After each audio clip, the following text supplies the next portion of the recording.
29 जून है और दिन गुरुवार का है। बिहार में आईपीएस महकमे के लिए खबर है, एक साथ 3 आईपीएस अधिकारी रिटायर कर जाएंगे। कल 30 जून है। 1988 बैच के आईपीएस अधिकारी हैं अरविंद पांडे साहब। इनके जीवन में काफी उतार चढ़ाव इन्होंने अपने जीवन में देखा है और रांची एसपी रहते हुए बड़ा नाम कमाया। बड़े बड़े अपराधियों से वहां इन्होंने लोहा लिया। साहेबगंज, झारखंड के साहेबगंज एसपी रहते हुए बेहतर काम किया और यहाँ बिहार में आईजी निगरानी रहते हुए, आईजी सीआईडी में अपने रहते हुए, कमजोर विभाग के आईजी रहते हुए बेहतर काम किया। सिविल डिफेंस के डीजी हैं और 30 जून को कल शुक्रवार को रिटायर कर जाएंगे। मेरा बड़ा पुराना संबंध है। कई आईपीएस अधिकारी से मैं जाता था पुराना सचिवालय मिलने के लिए, तो अरविंद पांडे साहब से मुलाकात होती थी। भागलपुर के कई गंभीर मामलों के बारे में बातचीत भी होती थी, लेकिन अपने सिद्धांतों पर अरविंद पांडे साहब अडिग रहे। यूपी के रहने वाले हैं और काफी धार्मिक विचारधारा के व्यक्ति हैं और अपनी विचारधारा इनकी सबसे अलग है, जिनके कारण इनके कई लोगों से आपस में विचार मिलता भी नहीं था। लेकिन रिटायरमेंट का समय है, एक पॉइंट भी नेगेटिव खबर बनाना मानवीय दृष्टिकोण से सही नहीं मानता हूं मैं। पत्रकार होने के नाते उनका रिटायरमेंट का समय है और मेरे व्यक्तिगत संबंध है, मुझे जाना था कल उनका रिटायरमेंट का समय है, लेकिन अपने निजी कारणों के कारण मैं अरविंद पांडे साहब आपके विदाई समारोह के कार्यक्रम में मैं शामिल नहीं हो सकता हूं और आपका मैं इंटरव्यू जरूर लेता। एक लंबा मेरा आपसे कई वर्षों से संबंध रहा है। कभी भी मुझे ऐसा नहीं लगा कि कोई नाराजगी आपके चेहरे पर मैंने नहीं देखी और लगातार बेहतर संबंध होने के बाद भी अरविंद पांडे साहब से बात होती गई और आज कल वह रिटायर कर जाएंगे। और बिहार में जब डीजीपी बनने का नाम आने लगा तो कई बार अरविंद पांडे का नाम काफी उछाल मारा कि अरविंद पांडे सीनेटरी के आधार पर इनको बनाया जा सकता है। चलिए डीजीपी वाली बात को आप खत्म कर दीजिए।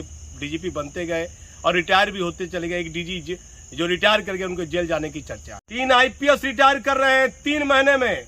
जून में 1988 बैच के अरविंद पांडे, फिर आप चले आइए फिर 1988 बैच के डॉक्टर मनमोहन सिंह जो जुलाई महीने में रिटायर करेंगे और 1986 बैच के हैं भागलपुर एसपी रहे सिलवर्धन सिंह साहब। बेहतर विचारधारा के व्यक्ति, बेहतर विचारधारा, अच्छे व्यक्ति माने जाते हैं और केंद्रीय प्रतिनियुक्ति पर है। वह 8वें महीने मतलब जून जुलाई अगस्त महीने में रिटायर करेंगे। अब चले आइए 1990 बैच के आईपीएस हैं नीरज कुमार सिन्हा साहब। जब बिहार झारखंड एक हुआ करता था तो ये चाईबासा के भी एसपी थे। चाईबासा जिला है, पहले सिंह भूमि और पूर्व भूमि के नाम से बिहार जब हुआ करता था तो 2 जिला था, सिंह भूमि और पूर्व सिंह भूमि, ऐसे 2 जिला था।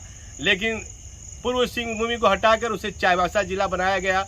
जमशेदपुर और अलग जिला है, अब चाईबासा अलग जिला है। चाईबासा जिला के वह एसपी रहे नीरज कुमार सिन्हा साहब।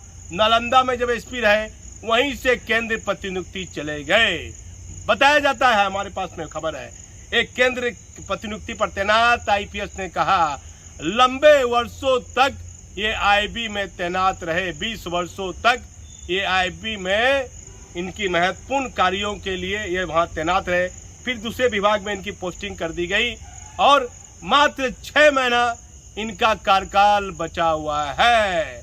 बताया जाता है कि अब अरविंद पांडे साहब सिविल डिफेंस से रिटायर कर रहे हैं तो राज्य सरकार इन्हें सिविल डिफेंस का डीजी बना सकती है। अब चले आइए 1992 बैच के हैं भिगु श्रीनिवासन। उनको लंबा इंतजार करना पड़ेगा डीजी के प्रमोशन के लिए। फिर उनके बाद जयेश गंगवार को भी इंतजार करना पड़ेगा डीजी के प्रमोशन के लिए, क्योंकि राज्य सरकार के पास 6 डीजी के पद हैं। 6 डीजी के पद राज्य सरकार को मान्यता है कि 6 डीजी है। यदि 7वां कोई डीजी आ गया तो राज्य सरकार 6 महीने तक उसे डीजी का डीजी का वेतन राज्य सरकार दे सकती है यदि 7वां कोई डीजी रैंक का अधिकारी केंद्र प्रतिनियुक्ति से बिहार लौटता है। तो सिविल डिफेंस के डीजी हैं अरविंद पांडे साहब, मेरे बेहतर ताल्लुकात रहे, वर्षों पुराना संबंध रहा, पटना मेरा आना जाना रहा। आज के युग के आईपीएस का विचारधारा अलग है। भी आईपीएस अधिकारी हैं, वह हर चीज को महत्वपूर्ण तरीके से बारीकी से समझते थे और कोई पत्रकार उनके खिलाफ खबर निकालता था तो जल्दी उससे नाराज नहीं होते थे। एक बेहतर और धार्मिक विचारधारा के आईपीएस अधिकारी अरविंद पांडे जो 1988 बैच के हैं, वह कल रिटायर कर जाएंगे। लेकिन मुख्यमंत्री जी, डीजीपी साहब, एक डीआईजी का मैं इंटरव्यू लेने के लिए गया, मैं नाम उस जिला रेंज का नहीं लूंगा। बताया जाता है कि प्रावधान है, रेंज में डीआईजी है तो उसे पुलिस लाइन के द्वारा, एसपी के द्वारा उसे सलामी परेड देना है। तो उस डीआईजी का मैंने इंटरव्यू ले लिया। तो लेते लेते अंतिम समय जब मैं जाने लगा कि मुझे भागलपुर लौटना है सर, तो डीआईजी ने बड़े दुखी मन से कहा कि मेरा आज अंतिम समय है और जिला का एसपी छुट्टी पर है, पत्रकार महोदय मुझे सलामी परेड नहीं मिला है। वाह नीतीश कुमार जी, आपकी ये सुशासन की सरकार कहीं न कहीं मुझे लगता है कि सवालों के घेरे में आ जाती है। आईपीएस अधिकारी का मान सम्मान आपकी राज्य सरकार में मुझे नहीं दिखता है। बहुत आईपीएस अधिकारी पर आपने कार्रवाई की, लेकिन आईपीएस का मान सम्मान कीजिए। सिर्फ आईएएस अधिकारी के लोभी में आप गिरे हुए हैं नीतीश कुमार जी।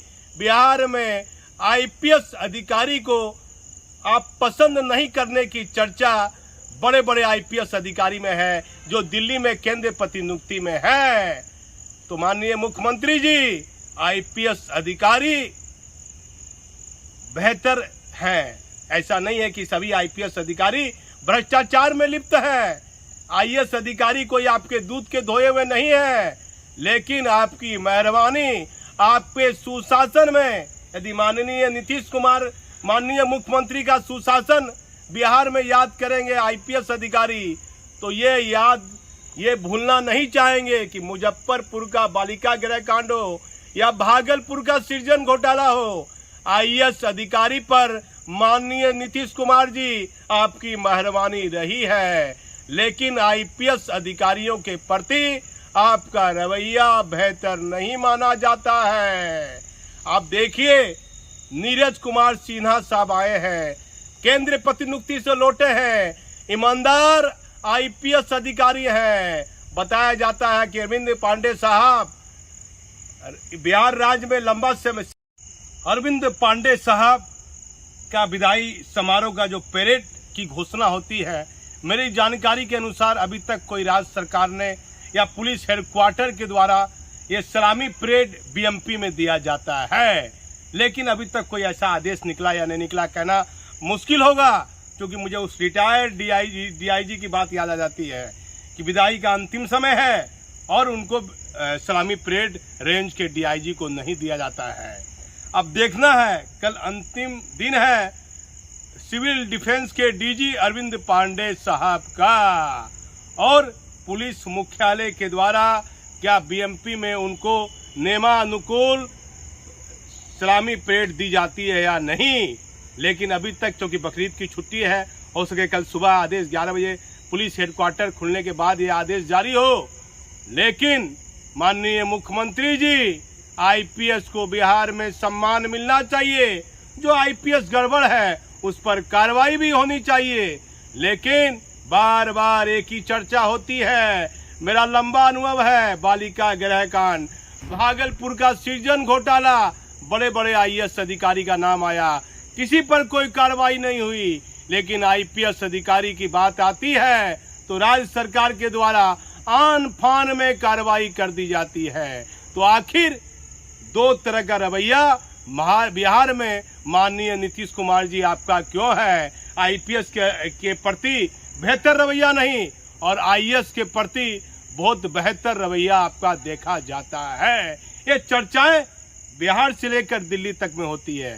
तो 3 डीजी 3 महीने में रिटायर कर रहे हैं। जून में अरविंद पांडे और जुलाई में डॉक्टर मनमोहन सिंह 88 बैच और 86 बैच के हैं सिलवर्धन सिंह, वह अगस्त महीने में रिटायर कर रहे हैं। सच्ची और सही खबर जानने के लिए आप हमारे चैनल पर बने रहिए। मैं भागलपुर से दीपक नौरंगी।